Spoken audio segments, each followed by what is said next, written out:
전번 주 한 주를 이제 어게인 코리아를 다녀왔어요, 여러분. 어게인 1907 평양 부흥회라고 하는 건데, 이번에는 그 제자실 기도원이라 해가지고 우리나라에서는 제일 크고 아마 세계적으로도 기도원이 아마 큰 걸로 제가 알고 있거든요.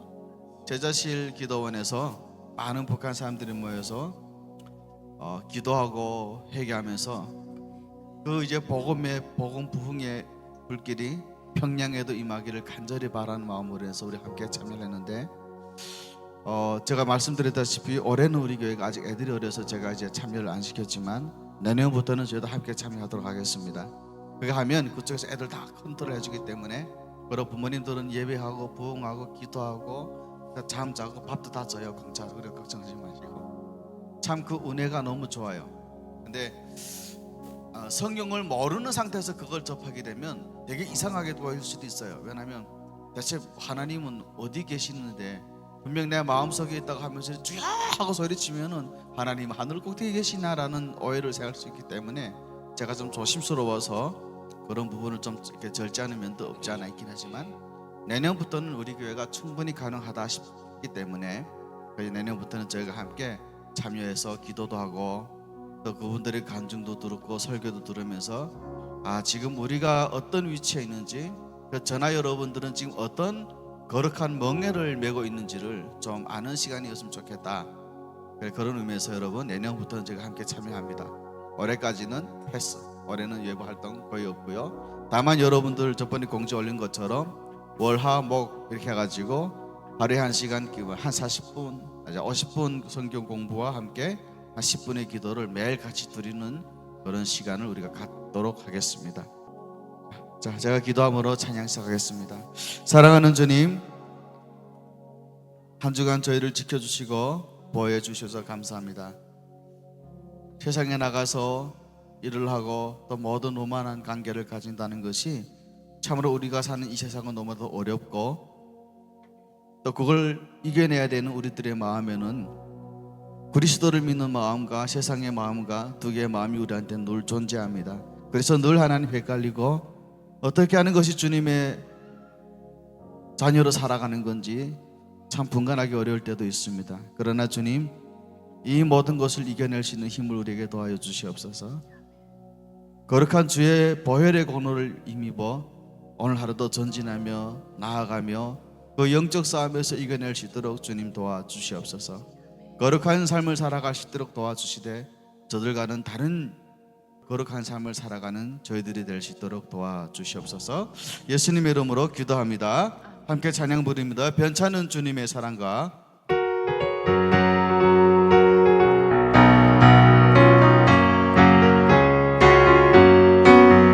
변찮는 주님의 사랑과 거룩한 보혈의 공로를 우리 다 찬양을 합시다. 주님을 만나볼 때까지 예수는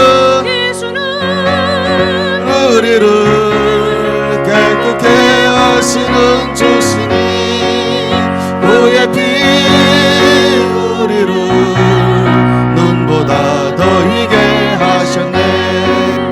우리를 깨끗게 한 피는 무궁한 생명의 물일새 생명의 구원을 받은 자 하나님 찬양을 합시다.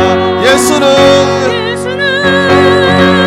우리를 깨끗게 하시는 주시니 그의 피 우리를 눈보다 더 희게 하셨네.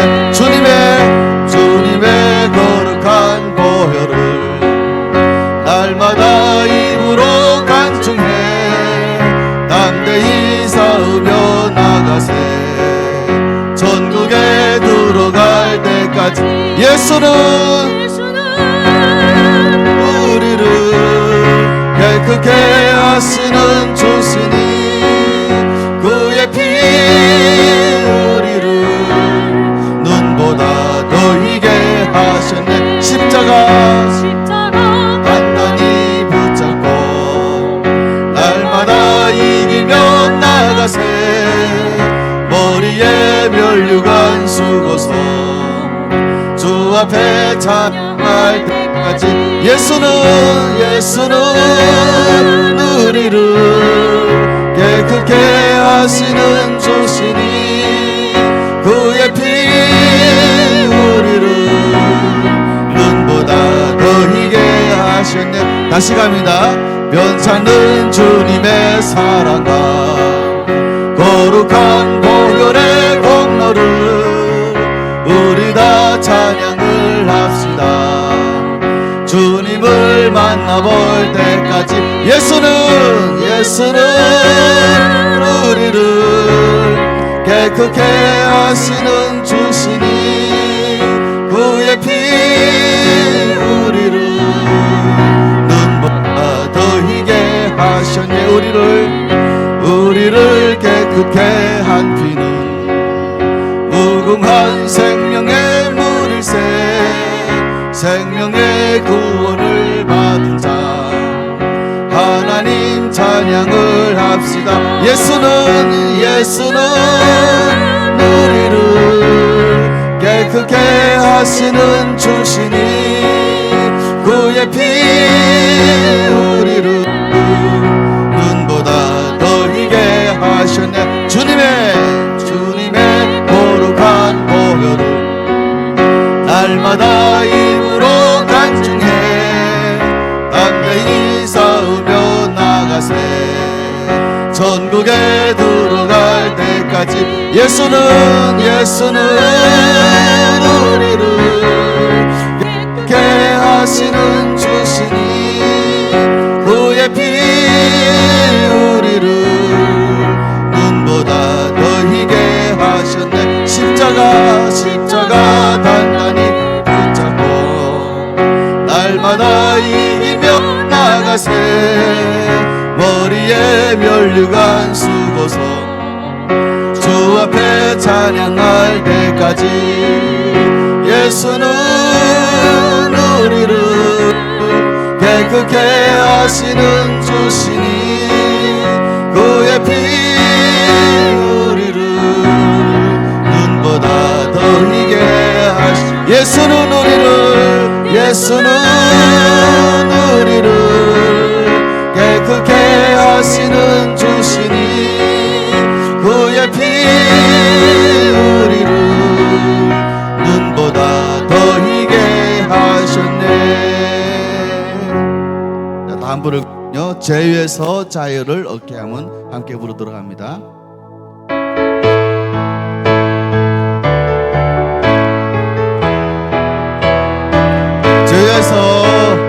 죄에서 자유를 얻게 하는 보혈의 능력 주의 보혈 시험을 이기고 승리하니 참 놀라운 능력이로다.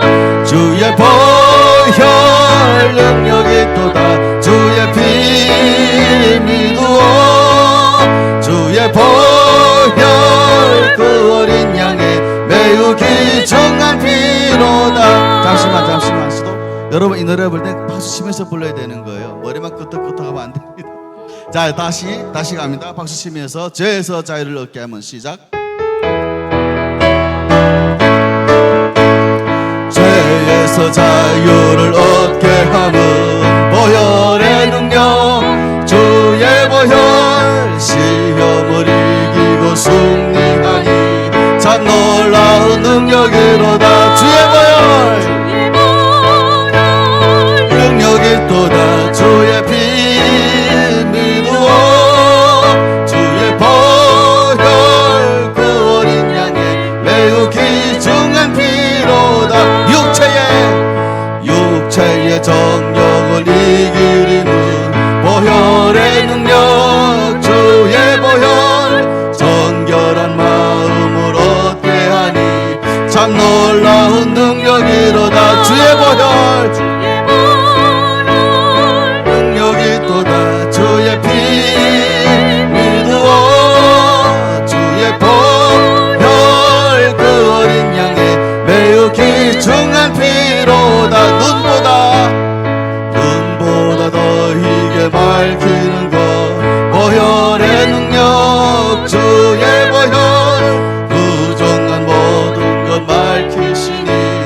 참 놀라운 능력이로다. 주의 보혈 능력이 있도다. 주의 피 믿으오 주의 보혈 그 어린 양의 매우 귀중한 피로다. 구주의 복음을 전할 제목 보혈의 능력 주의 보혈 날마다 나에게 찬송 주니 참 놀라운 능력이로다. 주의 보혈 능력이 있도다. 주의 피 믿으오 주의 보혈 그 어린 양의 매우 귀중한 피로다. 아멘. 이번에 함께 부를 곡은요 그 크신 하나님의 사랑인데요. 다 아시죠 이 노래를 여러분? 이렇게 교회 다니는 사람들이 이 노래를 모르는 사람은 없습니다. 근데 여러분이 가사에 있는 것처럼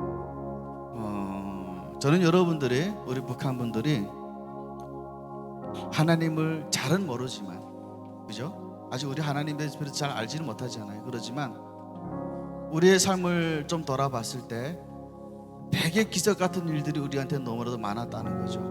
생각해 보세요 여러분. 내가 혼자 살아온 것 같아도요 우리가 어떤 위험에 처했을 때 아니면 어떤 순간에 우리가 모르는 기적 같은 일들은 우리 인생에 수없이 일어나요. 그런데 세상에서는 그걸 우연이라고 말하지만요 하나님 안에서는 우연이 없어요. 그죠? 모든 것이 하나님의 계획이셨고 그분의 선하심에 우리가 함께 따라왔던 거죠. 그 하나님을 생각하면서 이 찬송을 이 가사를 음미하면서 불렀으면 좋겠어요. 그러면 우리 마음에는 두려울 것이 없을 겁니다. 우리 마음에는요 아무리 높은 태산이라도 우리는 충분히 넘어갈 수 있는 힘이 하늘로부터 오는 거죠. 내한테서 오는 건 아니에요. 그 산을 여러분 훌륭하게 넘어가시는 저와 여러분들이 되시기를 바랍니다. 자, 그 크신 하나님의 사랑 함께 부릅니다.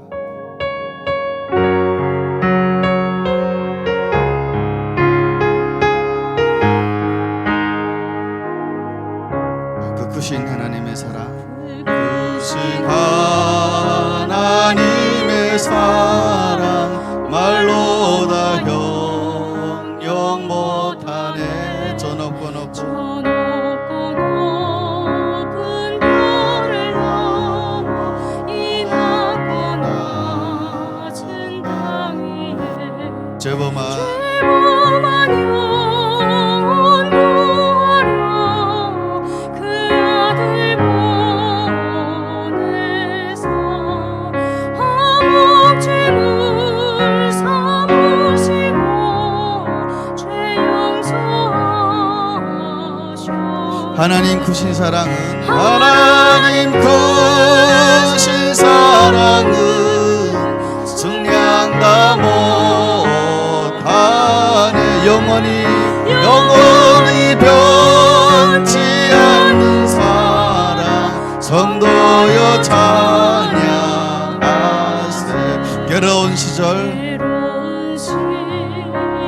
지나가고 땅 위에 영화세할 때 숨이지 않던 영혼들은 큰 소리 외쳐 울어도 주 믿는 성도들에게 큰 사랑 베푸사 우리의 죄 사했으니 그 은혜 잊을까. 하나님 크신 사랑은 승량다 못하네. 영원히 변치 않는 사랑 성도여 찬양하세. 하늘을 들음 아리 삼고 바다를 먹물 삼아도 한없는 하나님의 사랑 다 이뤄 하나님의 크신 사랑 그 어찌 닿았을까 저 하늘 높이 사도 채우지 못하리 하나님 크신 사랑은 하나님 크신 사랑은 증량다 못하네 영원히 변치 않는 사랑 성도여 찬양 우리 3절 다시 갑니다 3절 하늘을 두루마리 삼고 바다를 먹물 삼아도 한없는 하나님의 사랑 다 기록할 수 없겠네 하나님의 크신 사랑 그 어찌 닿았을까 저 하늘 높이 사도 채우지 못하리 하나님 크신 사랑은 증량다 못하네 영원히 변치 않는 사랑 성도여 찬양하세 하나님 아버지 저희들을 하나님의 자녀라 불러주셔서 감사합니다 하나님의 자녀로 살아갈 수도 없던 참 죄 많은 저희들이 죄 많고 죄악에 살던 저희들이 하나님을 만나서 참 의로운 자라 칭함을 받고 이 세상에서 살아갑니다 때로는 하나님 험난한 불이 우리를 막고 험난한 태산이 너무 높아서 올라가기 힘들지라도 주여 하나님 저희들과 함께 동행하여 주시옵고 그런 주님의 옷자락을 만지며 갈 수 있는 저희들이 될 수 있도록 주여 하나님 도와주시옵소서 오늘 예배를 통하여서 오늘 예배 때 드리는 찬양 주님 받아주시옵고 이 모든 찬양과 이 예배가 오로지 우리 주님께만 오로지 우리 하나님께만 기쁨이 되고 경배가 될 수 있도록 주님 도와주시옵소서 예수님 이름으로 기도합니다 찬송가 44장으로 하나님께 영광 올려드리겠습니다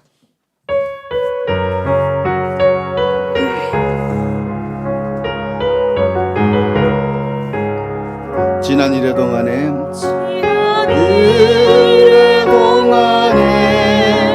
예수 인도했으니 주의 전에 모여서 감사 찬송합니다 가장 복된 이날은 하늘 안식 표로다 가장 복된 이날은 하늘 안식 표로다 주의 공로 힘입어 주의 주신 빌때에 화목하게 하시고 죄를 벗겨주소서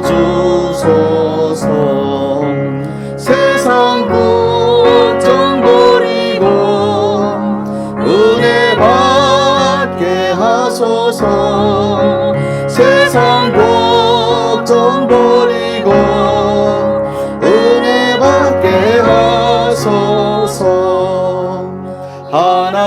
하나님의 이름을 찬송하러 왔으니 모임 중에 계시고 영광 나타내소서 기쁜 하늘 잔치에 참여하게 하소서 기쁜 하늘 잔치에 참여하게 하소서 주의 기쁜 복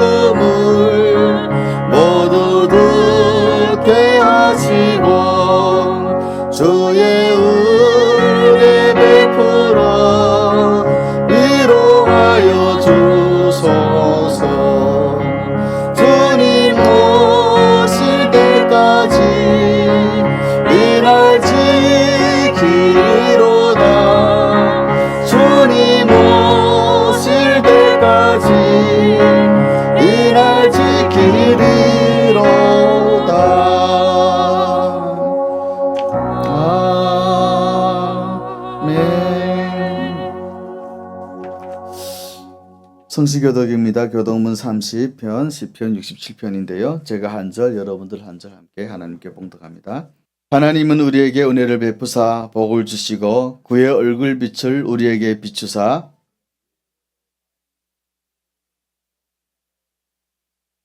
하나님이여 민족들이 주를 찬송하게 하시며 온 백성은 기쁘고 즐겁게 노래할지니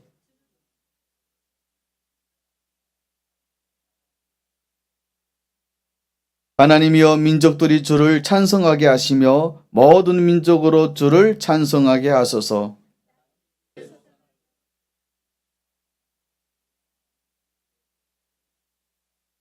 하나님이 우리에게 복을 주시리니 다같이 땅의 모든 끝이 하나님을 경외하리로다. 아멘. 사도신경으로 신앙 고백 드리겠습니다. 나는 전능하신 아버지 하나님 천지의 창조주를 믿습니다. 나는 그의 유일하신 아들 우리 주 예수 그리스도를 믿습니다. 그는 성령으로 잉태되어 동정녀 마리아에게서 나시고 본디오 빌라도에게 고난을 받아 십자가에 못 박혀 죽으시고 장사된 지 사흘 만에 죽은 자 가운데서 다시 살아나셨으며 하늘에 오르시어 전능하신 아버지 하나님 우편에 앉아 계시다가 거기로부터 살아있는 자와 죽은 자를 심판하러 오십니다. 나는 성령을 믿으며 거룩한 공교회와 성도의 교제와 죄를 용서받는 것과 몸의 부활과 영생을 믿습니다. 아멘. 오늘은요 사도신경 강의 5번째 시간입니다. 함께 보실 하나님의 말씀은 누가복음 1장 30절에서 38절이 되겠습니다.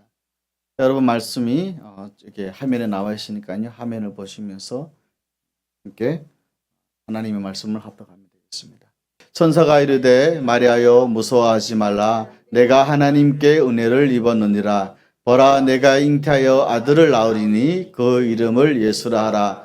그가 큰 자가 되고 지극히 높으신 이의 아들이라 일컬어질 것이요 주 하나님께서 그 조상 다윗의 왕위를 그에게 주시리니 영원히 야곱의 집을 왕으로 다스리실 것이며 그 나라가 무궁하리라. 마리아가 천사에게 말하되 나는 남자를 알지 못하니 어찌 이 일이 있으리까? 천사가 대답하여 이르되 성령이 내게 임하시고 지극히 높으신 이의 능력이 너를 덮으시리니 이러므로 나실 바 거룩한 이는 하나님의 아들이라 일컬어지리라. 보라 내 친족 엘리사벳도 늙어서 아들을 배웠느니라. 본래 임신하지 못한다고 알려진 이가 이미 6달이 되었나니 그래서 하나님의 모든 말씀은 능하지 못하심이 없느니라. 마리아가 이르되 주의 여종이오니 말씀대로 내게 이루어지이다 하매 천사가 떠나가니라. 아멘. 오늘은 사도신경 강의 5번째 순서로 이는 성령으로 잉태하사 동정녀 마리아에게 나시고 하는 부분을 함께 살펴보려고 합니다. 이 부분요 예수 그리스도의 특별한 탄생에 관한 신앙 고백인데요. 예수님은 하나님의 아들로 성령의 능력으로 처녀 마리아에게 잉태되셨다 하는 것입니다. 그런데 많은 사람들이 사실 이 대목에 걸려서 실족하게 되는 경우를 종종 우리는 봅니다.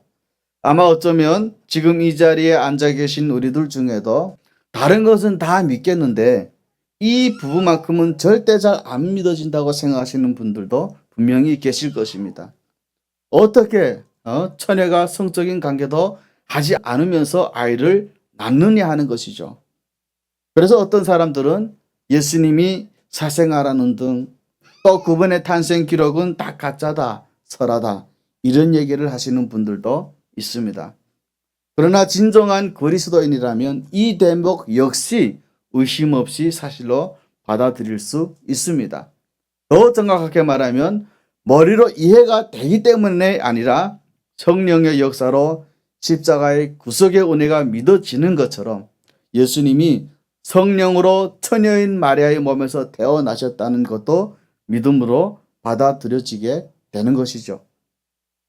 사실 예수님의 동정녀의 탄생은 예수님이 인류의 구원자로서의 자격을 갖고 있다는 것을 증명하는 것이기도 합니다. 그렇기 때문에 이 신앙 고백은 정말로 중요한 신앙 고백이에요. 혹시 이 자리에서도 이 부분이 의심 가는 분들이 계시다면 이번 기회에 이 신앙의 고백을 확실하게 받아들여 줄 수 있기를 간절히 소망합니다. 그래서 동정녀 탄생뿐만 아니라 그 예수님의 십자가의 은혜가 전부가 확실히 믿어져서 오늘부터 우리들의 신앙생활이 완전히 달라질 수 있기를 주의 이름으로 축원합니다. 사람들이 예수님의 동정녀 탄생을 믿지 못하는 것은요, 그것은 비과학적이다 라고 생각하기 때문에 그렇습니다. 그러나 예수님의 동정녀 탄생은 여러분 비과학이 아니라 초과학입니다. 초과학적인 현상인 것이죠. 마리아 역시 처음에는요 마찬가지였을 것입니다. 오늘 본문에 보면요 천사가 처녀 마리아를 방문해서 잉태 사실을 통보하는 사건이 나오죠. 우리 한번 31절 말씀 함께 합독합니다. 시작. 보라 내가 잉태하여 아들을 낳으리니 그 이름을 예수라 하라. 그러자 마리아는 놀라서 이렇게 대답해요. 34절 말씀입니다. 마리아가 천사에게 말하되 나는 남자를 알지 못하니 어찌 이 일이 있으리까. 어쩌면 우리들의 생각과도 똑같을 수 있겠죠. 여러분 그런데 여기서 안다라는 단어는요 단순히 지식적으로 남자를 안다는 뜻이 아닙니다. 헬라어로 하면 기노스코라고 하는 단어인데 경험적으로 안다 그런 뜻이에요. 좀 더 정확하게 말하면 동침한다 그런 뜻인 거죠. 그러나 마리아로서는 지금 전혀 그의 약혼자였던 요셉뿐만 아니라 어떤 남자와도 성적인 결합을 가진 적이 없는데 아이를 잉태한다고 하니 놀랄 수밖에 없는 거죠. 더군다나요 당시 고대 이스라엘의 결혼 제도에서는 정혼의 단계일지라도 다른 남자와 성적 결합을 한 것이 발각이 되면 돌에 맞아 죽임을 당합니다. 당시 고대 이스라엘의 결혼 제도는 3단계를 거쳤다고 해요. 먼저는 약정의 단계입니다. 이 단계는요 어렸을 때부터 부모들끼리 자식들의 결혼을 약속해 놓은 것입니다. 두 번째 단계는 정혼의 단계인데 이때가 되면 그 당사자들이 다 커서 이제 본인들의 의사에 의해서 결정하는 것인데 이 정혼의 기간은 1년이었어요. 그리고 이 정혼의 기간은 법적으로도 완전한 부부로서 인정하는 기간이었다는 거죠. 세 번째 마지막은 바로 결혼의 단계로 실질적으로 남녀가 성적인 결합을 해서 완전한 부부가 되는 것이에요. 그런데 만약에 누구든지 이 결혼의 단계 전 단계인 정혼의 단계에서라도 자신의 배우자로서 될 사람이 아닌 다른 사람과 성적인 가정계를 가졌다는 것이 발각이 되면 그들은 바로 죽임을 당했어요. 왜냐하면 정혼도 결혼을 한 것과 동등하게 법적인 효력을 가지고 있었기 때문이죠. 그런데 지금 마리아는 요셉과 그 정혼의 단계이긴 하지만 분명히 요셉과 성적인 관계를 갖지 않았어요. 그런데도 아이가 잉태되었다는 것이 드러나게 된다면 자신은 누군가 다른 남자와 성적인 관계를 가졌다고 오해를 받음으로 인해서 벌에 맞아 죽을 것이 뻔한 것이었습니다. 그러니 당사자인 마리아가 놀라지 않을 수가 없겠죠.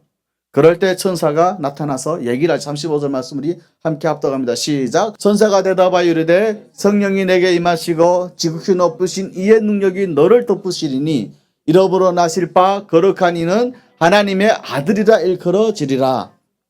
그런데 여기서 여러분 재미있는 사실이 하나 있습니다. 성령의 능력이 마리아를 덮을 것이라 말할 때 이 덮는다는 단어가요 놀랍게도요 하나님께서 세상을 창조하실 때 창세기 1장 2절에 보시면 하나님의 영이 수면 위에 운행하신다라고 했거든요. 이 운행한다는 단어와 어원이 같다라는 거죠. 성령이 덮는다는 것과 성령이 하나님이 수면 위에 운행하신다라는 단어가 같다는 거예요. 이것은 무슨 의미겠습니까? 바로 예수님의 탄생이 온 세상을 창조하신 창조주 하나님의 전능하신 능력으로 이루어진 기적이다. 지금 그거를 말하는 것이에요. 그러나 이 사실을 아직도 온전히 받아들이지 못하는 마리아에게 천사는요 세례 요한의 모친이었던 엘리사벳이 아이를 갖게 된 것을 통해서 그에게 다시 한번 설명을 했습니다. 우리 한번 36절 37절 말씀 함께 합독합니다. 시작. 보라 내 친척 엘리사벳도 늙어서 아들을 배었느니라. 본래 임신하지 못한다고 알려진 이가 이미 6달이 되었나니 대저 하나님의 모든 말씀은 능하지 못하심이 없느니라 라고 천사가 설명을 해줘요. 그제서야 마리아도요 그 천사의 말을 믿음으로 받습니다. 그래서 38절 말씀 함께 합동합니다. 시작. 마리아가 이르되 주의 여정이오니 말씀대로 내게 이루어지이다 하매 천사가 떠나가니라. 그러므로 우리 역시도요 하나님의 천지창조를 믿으신다면 여러분 하나님께서 이 세상을 창조하셨다는 것을 우리 믿으시죠? 좀 더 크게요. 믿으시죠? 아니 그거 믿어지는데 그죠? 온 세상을 말씀 하나로 창조하신 그 하나님이 믿어지는데 그 창조가 믿어지는데 어떻게 예수님이 마리아의 몸에서 동정녀 탄생하는 것이 믿어지지 않을 수가 있겠습니까? 그렇죠? 사실 과학의 사전적인 용어를 보면요. 이 과학이 뭐냐? 보편적 진리나 법칙을 발견한 것을 목적으로 하는 체계적인 지식. 이게 과학이래요.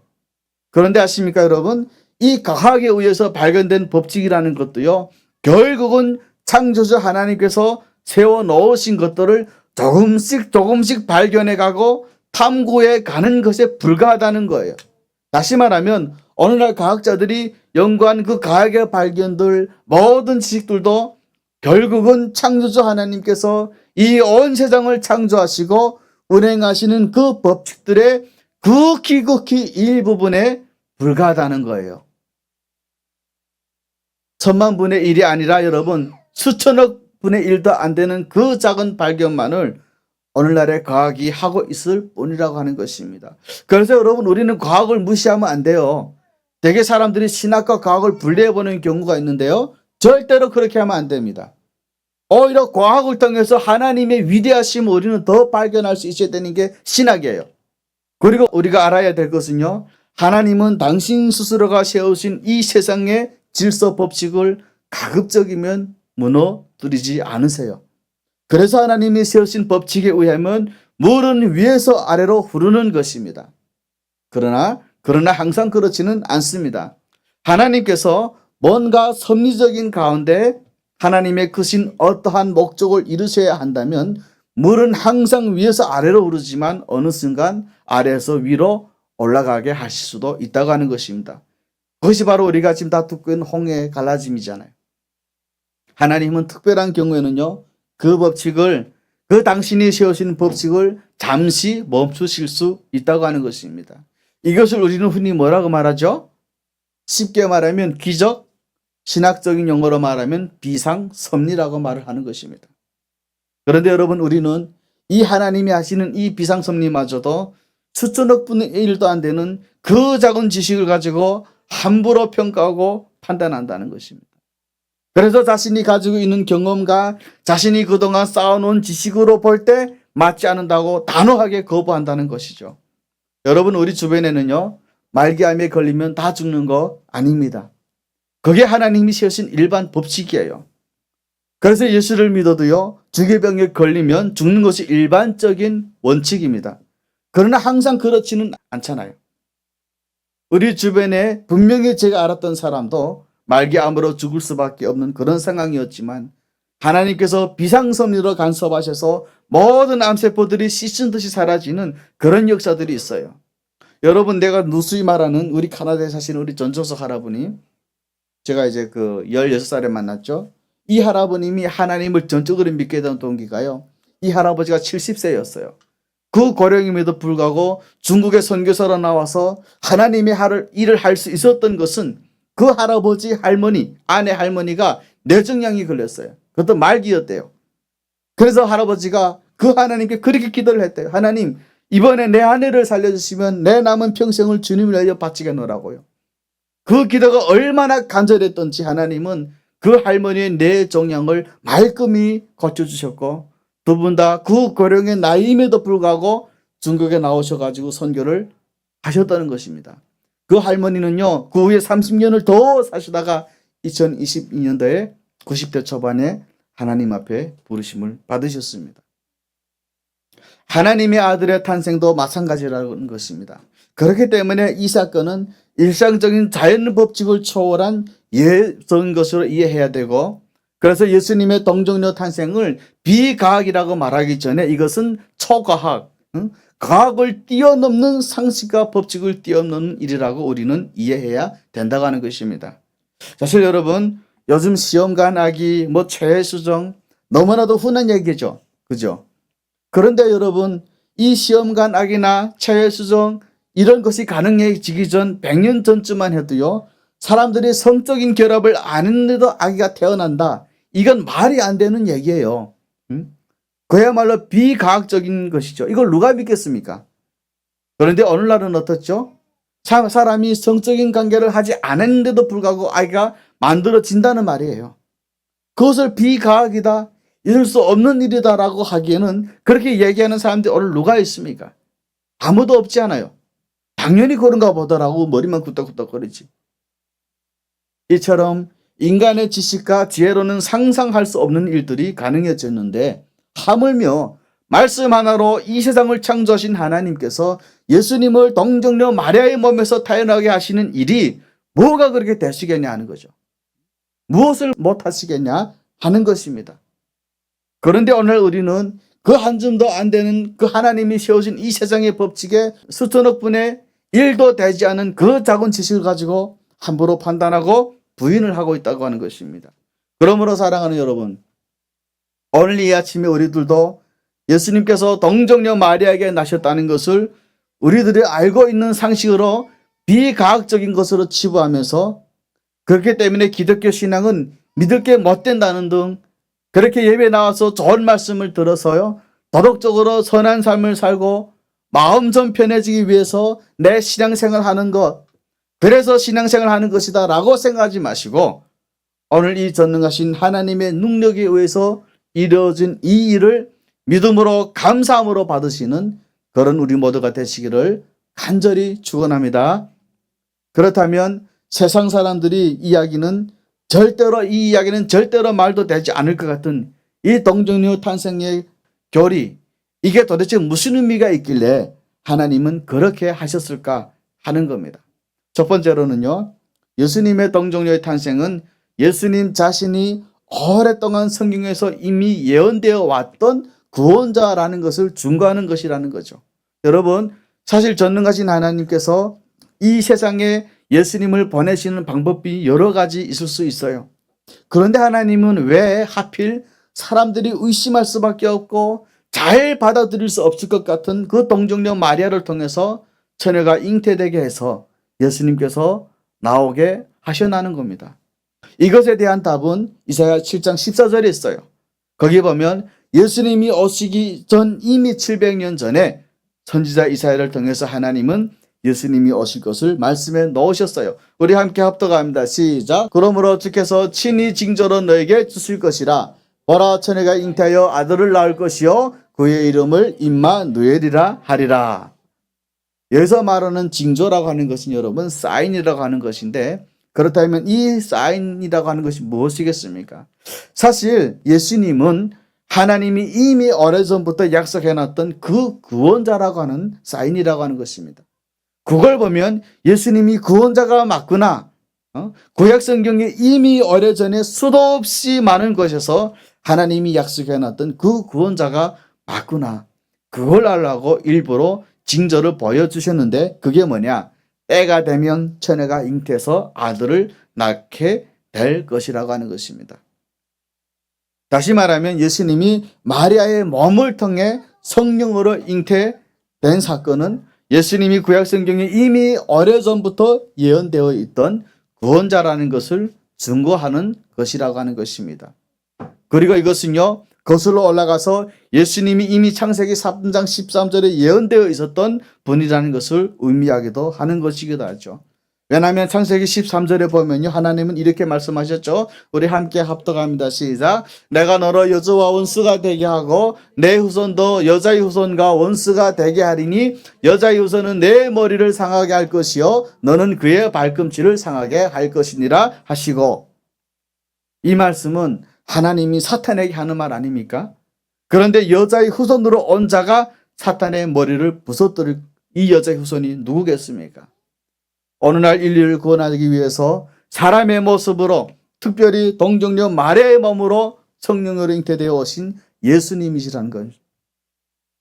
그래서 하나님이 보내신 구원자가 바로 하나님의 아들이신 예수님이라는 것을 증거하시기 위해서 하나님은 인간들의 성적인 결합을 통해서 그 아들 예수가 이 땅에 오신 것이 아니라, 오게 하신 것이 아니라 그가 하나님의 아들이시라는 것을 증거하기 위해서, 그가 구원자라는 것을 증거하기 위해서 일부러 말도 안 되는 방법, 성령으로 잉태되어 이 땅에 나게 하신 것입니다.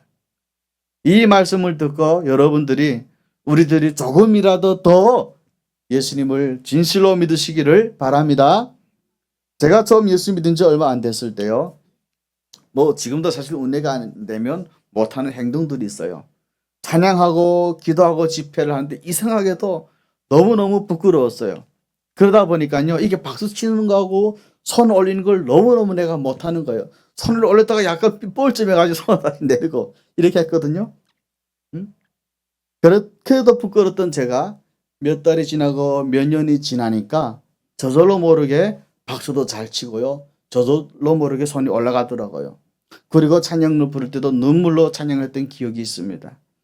아마 이 자리에 앉아 계신 우리들 중에도 예배 시간에 성도들이 다 두 손 들고 찬양하는 모습을 보면서 나도 저렇게 손 들고 찬양하고 싶은데 왜 나는 손이 안 들어질까? 왜 나는 박수가 안 쳐질까? 그런 생각이 드시는 분들도 계실 겁니다. 그럴 때마다 여러분, 찬양을 하든 기도를 하든 사람에게 하는 것이 아니라 하나님의 옷자락을 붙든다라고 하는 마음으로 하시면 됩니다. 그 하나님의 영적인 옷자락, 그 하나님의 영적인 손을 잡으세요. 그러면 여러분들도 저절로 손이 올라가게 될 거고요, 눈에서는 눈물이 나면서 그 하나님의 은혜가 그렇게 고맙고 감사해지더라고 하는 것입니다. 어느 날 저에게 기독교 신앙에 대해서 완전히 확신하지 못했던 저에게 큰 믿음으로 다가왔던 이야기가 하나 있어요. 참 그분의 이야기는 이런 거였습니다. 어떠한 사람이 아주 추운 겨울날에 사무실에 있는데요, 새 한 마리가 창문 밖에서 날개를 퍼득거리면서 창문을 이렇게 타닥타닥 치고 있더래요. 그래서 이분은 그 창문 밖에서 그 추위에 떨고 있는 새가 너무 불쌍하니까 그 새가 이 따뜻한 곳으로 들어오게 하고 싶어서 창문을 열어주었대요. 그런데 그 새가 그런 그분의 마음을 알 리가 없었겠죠. 알 리가 없겠죠. 그래서 창문을 열어놔도 그 새는 여전히 방 안에 들어오지 못하고 밖에서 떨면서 계속 날개를 퍼득퍼득거리고 있는 거죠. 그러자 이번에는 무슨 잠자리채 같은 그런 망 같은 것을 킹 낙대기로 달아가지고 그 새를 잡아서라도 이 따뜻한 곳으로 들어놓게 하려고 망을 막 휘저었더니 이번에는 이 새가 자신을 잡으려 하는 줄 알고 더 도망가더랍니다. 그때 이 남자는 속으로 혼자 이렇게 중얼거렸대요. 내가 새 말을 할 수 있었다면, 내가 새로 태어났다면 저 추위에 떨고 있는 새를 도울 수 있었을 텐데, 그 순간 그 남자는 깨달아지는 것이 있더래요. 예수님도 인간을 구원하려고 사람이 된 것이로구나. 무슨 말인지 좀 이해되나요? 저도 그 얘기를 듣는 순간 그렇게 추상적으로만 이해됐던 예수님이 사람의 모습으로 오셔서 인류를 구원하시기 위해서 십자가에 죽으셨다는 이 사실이 너무너무 실제적으로 받아들여지더라고 하는 것입니다. 사랑하는 성도 여러분, 우리는 예수님께서 동정녀에게 태어나신 것을 통해 의심하고 그것 때문에 오히려 기독교 신앙을 못 믿을 것으로 생각하며 더 멀어질 것이 아니라 오히려 예수님이야말로 하나님의 아들이면서도 인간을 구원하시기 위해서 사람의 모습을 입고 오신 구원주이심을 분명하게 믿을 수 있기를 축원합니다. 더군다나 창조주이신 하나님의 아들이 피조물인 사람의 모습을 입고 온다는 것이 창조주의 입장에서는 얼마나 수치스러운 일이 될 수도 있었겠습니까? 그러나 예수님은 그렇게 해서라도 오늘 이 자리에 계신 우리들을 구원하고자 기꺼이 부끄러움을 무릅쓰고 사람의 모습을 입고 이 땅에 오신 것입니다. 그러므로 오늘 우리는 다른 어떤 무엇이 아니라 그 예수님을 사람으로 이 땅에 오게 하신 그 크신 사랑에 다시 한번 감사하고 감탄할 수 있게 되기를 주님의 이름으로 축원합니다. 두 번째로 예수님이 동정녀 마리아의 몸에서 태어나게 되신 것은 그분이 완전한 구원자, 구속자라는 것을 증거하는 거라는 것입니다. 여러분, 우리 인간은 모두가 다 죄인입니다. 저도 비롯해 모든 사람은요. 아담의 원죄를 물려받아서요. 죄악된 본성을 품고 있고 그래서 살아가면서 어느 순간 상황과 여건이 되면 다 죄를 짓습니다. 그래서 그것을 스스로 범했다 해서 우리가 자범죄라고 하지 않습니까? 우리는 어떤 어린아이들을 보면요. 아니 저런 무슨 어린아이가 죄인이냐라고 생각할 수도 있습니다. 그런데 여러분 어린아이가 죄인인 것은 우리가 금방 알 수 있는데요. 그 말도 못하고 그 지 힘으로 기어도 못 다니는 그 조그만한 애가 지가 배고프면요. 지 엄마 젖이 부르터져도 계속해서 그 엄마 젖을 쪽쪽 빨아먹고 있어요.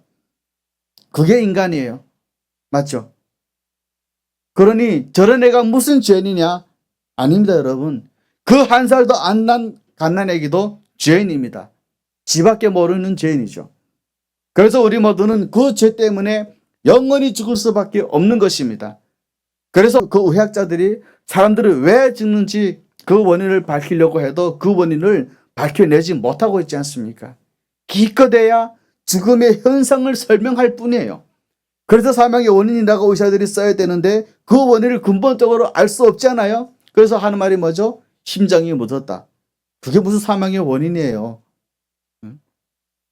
그런데 사망의 원인은 성경은 분명히 쓰고 있습니다. 죄 때문이라는 거죠. 하나님께서는 그 죄 때문에 모든 인간들은 죽게 하셨고 그 죽음으로 모든 것이 끝나는 것이 아니라 죽음 이후에는 영원한 형벌이 기다리고 있다고 말씀하고 있는 것입니다. 그런데 그 죽음으로부터 벗어날 수 있는 유일한 방법은 죄를 안 짓거나 혹은 이미 지어진 죄에 대해서 용서만 받는 것인데 이미 우리는 죄악된 본성 때문에 죄를 안 지을 수 있는 방법은 이미 굴러버렸어요.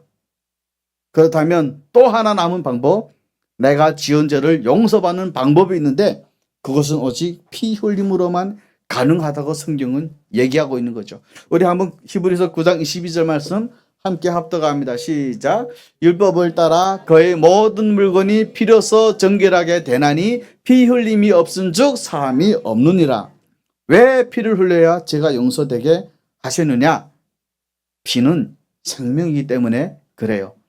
그래서 죄 때문에 생명을 잃어버린 사람들은 피가 흘려져야 그 생명이 다시 찾아지게 되는 것입니다. 그런데요, 동정녀 마리아에서 몸에서 태어나신 예수님의 피는 우리들처럼 죄가 있는 사람의 피가 아니라 죄가 없는 사람의 피였습니다. 왜 그렇습니까? 그분은 우리처럼 성적인 관계를 통해서 사람을 몸을 통해 이 땅에 태어난 것이 아니라 마리아에게 죄가 없는 상태에서 성령으로 잉태되어서 태어나시기 때문에 마리아가 가지고 있던 인간의 죄악된 본성을 물려받지 않은 흠 없으신 분이시기 때문에 그렇습니다. 그 결과 예수님의 대속의 죽음은요, 자신의 죄를 씻는 피 흘림이 아니었습니다. 그분 자신이 죄가 없으기 때문에 그래요. 그래서 예수님은 동정녀 마리아에서 몸에서 성령으로 태어나셔야 했던 것입니다. 왜냐하면 그분은 죄가 없어야 하기 때문에 죄를 물려받지 않아야 되기 때문에 동정녀의 몸에서 성령으로 태어나신 것입니다. 그래서 그 죄 없으신 예수님의 피는 자기 자신의 죄를 속하는 것이 아니라 이 자리에 앉은 우리 모두의 죄를 속한 것입니다. 히브리서 9장 13절과 13절에 이렇게 얘기합니다. 우리 함께 합독합니다. 시작. 염소와 항소의 피와 및 암송아지의 죄를 부정한 자에게 뿌려 그 육체를 정결하게 하여 거룩하게 하거든. 하물며 영원하신 성령으로 말미암아 흠없는 자기를 하나님께 드린 그리스도의 피가 어찌 너희 양심을 죽은 행실에서 깨끗하게 하고 살아계신 하나님을 섬기게 하지 못하겠느냐. 이렇게 말씀하고 있는 것입니다. 그리고 더 감사한 것은 그 예수님의 피는 놀랍게도 구약의 제사장들의 피의 제사와는 다르게 단 한 번의 속죄의 제사로 영원한 속죄를 얻게 하는 것이었습니다.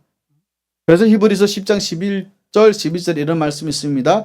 함께 합독합니다. 시작. 제사장마다 매일 서서 섬기며 자저 같은 제사를 드리되 이 제사는 언제나 죄를 없게 하지 못하거니와 오직 그리스도는 죄를 위하여 한 영원한 제사를 드리시고 하나님 우편에 앉으셨다라고 말씀을 하고 있는 것입니다.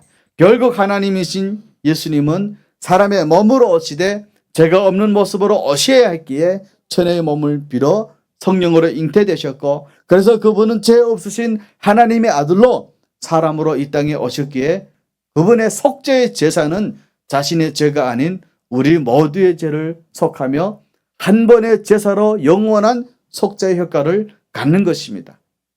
예수님은 우리 인간을 죄에서 구원하시려고 친히 인간이 되신 그런 분이십니다. 그 한 인격 안에 신성과 인성이 제일 절묘하게 결합된 분이세요. 다시 말하면 완전한 하나님이시면서도 동시에 완전한 인간이셨습니다.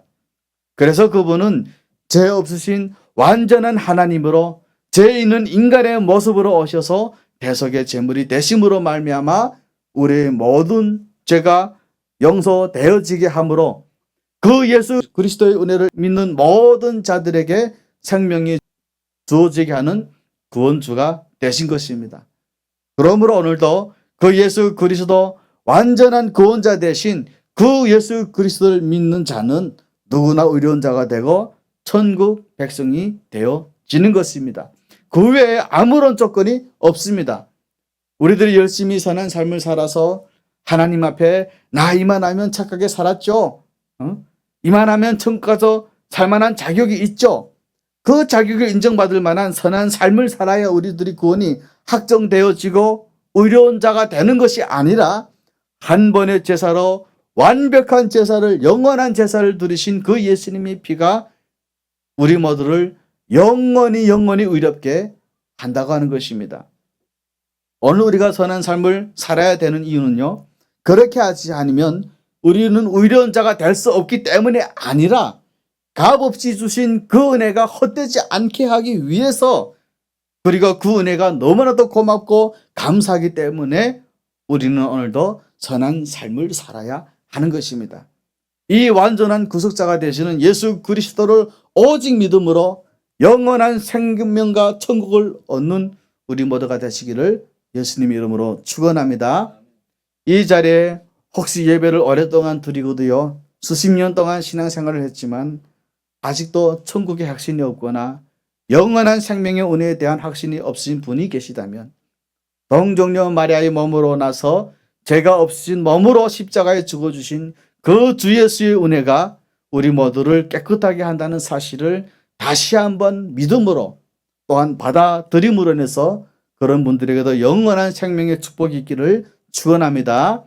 마지막 세 번째로는요, 예수님은 우리의 완전한 보호자가 되심을 증거하기 위해서 동정녀 마리아의 몸으로 성령으로 잉태되어 사람 모습으로 오신 것입니다. 여러분, 우리 인간은요, 미련하고 약해요. 그래서 보호자가 필요해요. 때론 사람들끼리 보호자가 되긴 하지만 이것은 불완전합니다. 왜죠? 사람들은요, 불쌍한 마음은 가는데 능력이 없어요. 도와줄 능력이 없어요. 근데 반대로요, 또 어떤 사람들은 도와줄 능력은 충분해요. 그런데 불쌍히 여기는 마음이 없습니다. 그런데 예수님은 어떤 분이시냐면 이 두 가지를 다 갖고 계신다는 거예요. 그분 자신이 하나님으로서 전능한 능력을 가지고 계시고 또한 동시에 인간이셔서 사람으로 살아가시면서 인간이 얼마나 연약한 자인가를 깨달으셨기 때문에 그런 인간들을 불쌍히 여기시는 것입니다. 그래서 예수님은 우리의 완전한 보호자가 될 수 있는 것이죠. 제가 사역을 시작하면서, 교회를 시작하면서 제일 어려웠던 시간이 어느 때냐면요, 신방이라고 하는 문제가 항상 저를 힘들게 해요. 지금도 그런데. 왜냐 하면 이게 내가 무슨 말을 해야 될지 잘 모르겠어요. 신방 가면. 여러분들의 사정은 이미 다 어렵고, 그렇다가 내가 무슨 위로의 말을 한다고 해도 얼마나 위로가 되겠냐는 거예요. 그런데 그때 내가 직접 체험한 것은 아니지만 비슷한 상황을 갖고 계신 분들의 얘기를 해드리면 그분들도 위로를 받고 힘을 얻더라고 하는 것입니다. 그런 면에서 생각해 보면요, 저도 나름대로 많이 배도 고파왔고 수없는 사람들의 모독임 속에서 배신을 당해봤고 수없이 아파왔기 때문에 저를 걱정할 수밖에 없는 상황이 있게 된 것이 저는요, 오늘 너무너무 감사합니다. 무엇보다도 스스로가 늘 그런 모습들 보면서 겸손해질 수 있으니까 더 감사하고요. 더 감사한 것은요, 저도 아파봤기 때문에 아픈 사람의 마음을 이해할 수 있고, 또 이미 같이 아파본 나의 말들을, 나 아픈 사람들을 진심으로 받아들일 수 있기 때문에 저는 또한 아픈 것이 때로는 감사합니다. 그런데 우리 예수님이 그러셨다고 하는 것입니다. 히브리서 4장 15절 16절 말씀 우리 함께 합독합니다. 시작. 우리에게 있는 대제사장은 우리의 연약함을 동정하지 못하실 이가 아니요 모든 일에 우리와 똑같이 시험을 받으신 이러되 죄는 없으시니라. 그러므로 우리는 긍휼하심을 받고 때를 따라 돕는 은혜를 얻기 위하여 은혜의 보좌 앞에 담대히 나아갈 것이니라. 아멘. 예수님은 사람의 모습으로 친히 이끌어 오셔서 배고픈 사람이 얼마나 고통스러운지를 아시는 거예요. 그래서 빵 한 조각 사 먹을 돈이 없어서 경제적으로 어려움에 처한 우리들이 그 아픔을 예수님은 다 아십니다. 예수님은 밤새도록 일을 하셨고요. 밤새도록 사역하셨기 때문에 피곤해 보셨기 때문에 죽을 둥 살 둥 열심히 일해야만 먹고 사는 우리들의 고충을 아신다는 거예요. 그리고 무엇보다도 40일 동안이나 당신이 그 사탄의 시험을 받아 보셨기 때문에 오늘 이 자리에 앉은 우리들 모두가 얼마나 마귀의 유혹에 연약하고 세상 유혹에 쉽게 넘어가는 분들인지를 예수님은 다 아신다는 것입니다. 그런데 그분은 여러분 그런 우리들을 절대로 책망하지 않으십니다. 끝까지 우리들을 긍휼히 여기시면서 그런 우리들을 돕기 원하신다고 하는 것입니다. 그래서 여러분, 그래서 성경을 배워야 되는 것이고 성경 안에 이 모든 진리가 내재되어 있기 때문에 그렇습니다. 여러분 말씀을 마치도록 하겠습니다. 여러분 스펠전 목사님 아시죠? 설교의 대가라고 하죠. 지금 신학교 우리 장신대들 가보면은 그 스펠전 목사님의 기도 이렇게 많은데 많은 설교자들이 본받고 싶어하는 설교가이신 그 스펠전 목사님이 설교를 하면요. 벌써 지금 100년도 넘은 전인데 수백 명이 아니라 수천 명이 모여서 그 말씀을 들었다고 해요. 그런데 그 스펠전 목사님 설교했던 교회당에 지금은 30명이 남아서 예배를 드리더라는 것입니다. 한국교회 초창기에 처음으로 개신교 순교의 피를 흘리셨던 그 토마스 선교사님을 파송했던 그 영국교회가 지금은 이미 문을 닫아버린 이 안타까운 현실 앞에서 그리고 지금 현재 점점점 무너져 가고 있는 우리 대한민국 교회를 앞에서 하나님은 어떻게 하실 것입니까? 그것은 우리가 눈물로 통곡하며 기도할 때 하나님은 움직이신다는 것입니다. 오직 기도밖에는 방법이 없다는 것을 알기 때문에 우리는 때로는 눈물로 성전 앞에 엎드리는 것입니다. 사랑하는 성도 여러분, 기도 외에는 답이 없습니다. 여러분도요, 결국에는 성령의 불을 받으셔야 되는 것입니다. 성령의 불을 받으셔서 성령님께 간절히 도움을 구하며 기도하실 때 완전한 구원자가 되시는 예수님이 우리들의 삶의 모든 문제를 해결해 주시리라고 우리는 믿는 것입니다. 그래서 여러분, 인생의 문제가 허덕이며 슬프다고 힘들다고 고통스럽다고 왜 자신의 신세를 한탄하고 있습니까?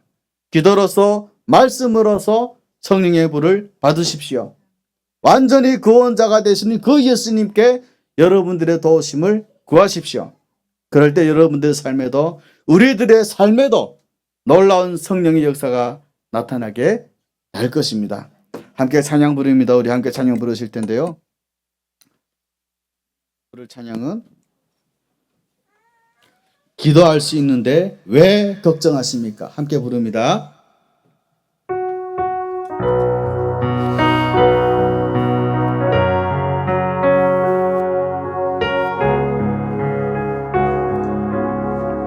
기도할 수 있는데 기도할 수 있는데 왜 걱정하십니까? 기도하면서 왜 염려하십니까? 기도할 수 있는데 기도할 수 있는데 왜 실망하십니까? 망하십니까? 기도하면서 왜 방황하십니까? 주님 앞에 무릎 꿇고 간구해 보세요. 마음을 정결하게 뜻을 다하여 기도할 수 있는데 왜 걱정하십니까?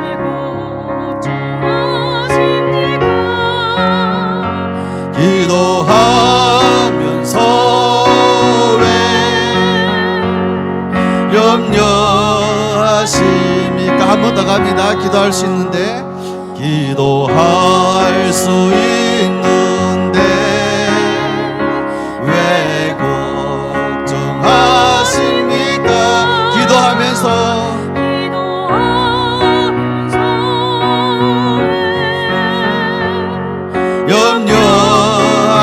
염려하십니까? 기도할 수 있는데 기도할 수 있는데 왜 실망하십니까?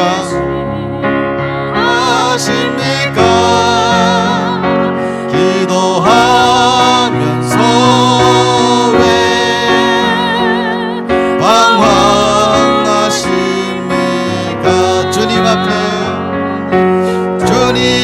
앞에 무릎 꿇고 간구해 보세요.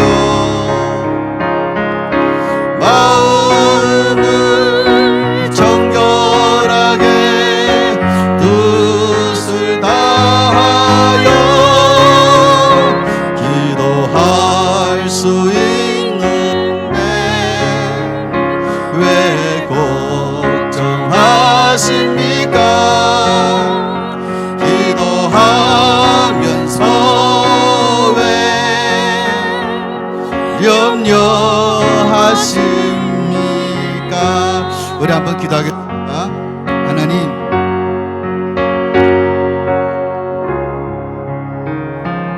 우리 혼자 결정하고 우리 혼자 모든 것을 세팅하고 혹시 그것이 잘못되면 하나님 뜻이라고 불평불만하지 않은 그런 삶이 될 수 있도록 주님 도와주시옵소서. 하나님께서는 우리들을 그 강요와 폭 같은 데서 저희들 구원하셔서 여기까지 인도하여 주셨습니다.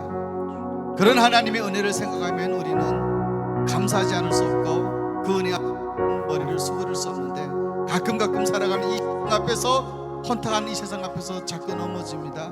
주여, 기도할 수 있는 사람들이 되게 하시옵소서. 기도로 주님께 나아갈 수 있는 저희들이 되게 하시옵소서. 주여 한번 외치고 기도합니다. 주여! 하나님 아버지, 저희들을 여기까지 인도해 주셔서 하나님 그 모든 삶의 여정마다 주님을 바라보게 하시옵소서. 하나님 앞에 무릎을 꿇고 기도하면서 하나님과 씨름을 하면서 답을 얻고 그 인생의 모든 문제를 해결해가며 풀어나갈 수 있는 저희들이 될 수 있도록 주여 하나님 도와주시옵소서. 우리 삶이 하나님 비록 육대한 삶이 지금은 아니더라도 우리와 함께 영원히 운행하실 함께 하실 그 하나님을 찬양합니다. 주여, 저희들과 함께 하셔서 저희들과 함께 하셔서 인도하여 주시옵소서. 저희들이 어리석은 자가 되지 아니하도록 도와주시고 저희들이 하나님 배우신 것 같아서 하나님을 모른다라고 말하지 않는 자들이 되게 하여 주시옵소서. 하나님을 알아가는 가장 고상한 지식에서 자라게 하시고 주여 하나님을 알아가며 하나님을 닮아가며 우리 삶의 제1순위가 될 수 있도록 주여 하나님 도와주시옵소서. 다시 한번 기도합시다. 하나님, 여러분은 지금은 참 겨울이죠. 우리는 그래도 따뜻한 난방이 있고 따뜻한 물이 나오고요, 필요하면 따뜻한 옷도 입을 수 있는데 우리 조국은 그렇지가 않잖아요. 많은 이들이 추운 겨울 어떻게 지내고 있을까? 나무도 이제는 산도 다 발가먹어서 없고 석탄을 캐려고 해도 전기 에너지 때문에 석탄도 제대로 캘 수 없는 처해 있어요. 특히 또 하나님, 특히 고아들과 나그네들과 또 남편 없이 살아가야 되는 그 가부들, 분명히 하나님께서는 그들의 아버지라고 말씀하셨습니다.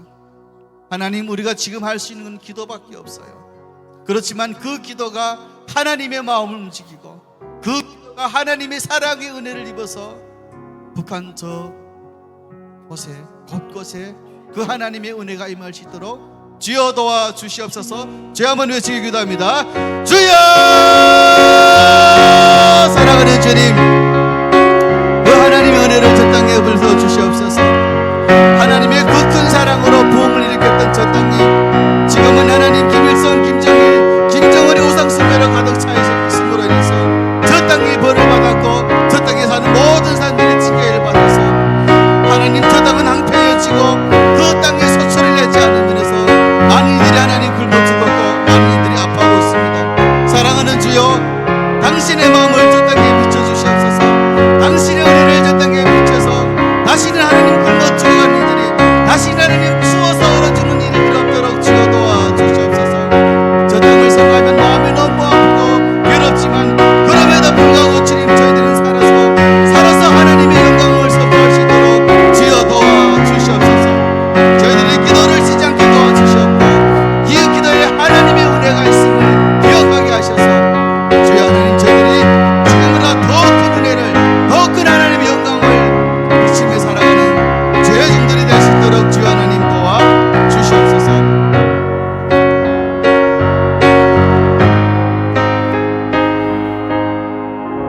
하나님, 부족한 종들의 기도를 주님께서 받으셨을 것입니다. 저희들은 믿음으로 기도하고 믿음으로 주님께 드립니다.